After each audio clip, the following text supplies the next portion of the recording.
আল্লাহ তাআলা বলছেন ফানকিহুহুন্না বিইজনি আহলিহিন্না, তোমরা মেয়েদেরকে বিবাহ করো তার অভিভাবক মালিককে বলে, বাপকে বলে।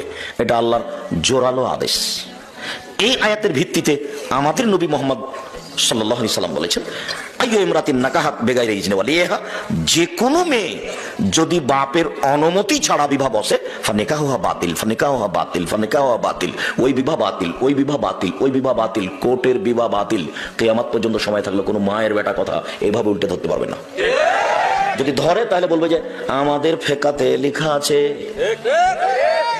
এইভাবে বলতে হবে।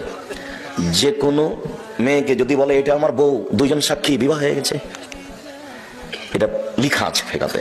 কিন্তু আল্লাহর নবী মুহাম্মদ সাল্লাল্লাহু আলাইহি ওয়াসাল্লাম বলেছেন, বাপকে না বলে যদি বিবাহ করে তাহলে সে বিবাহ বাতিল, সে বিবাহ বাতিল, সে বিবাহ বাতিল।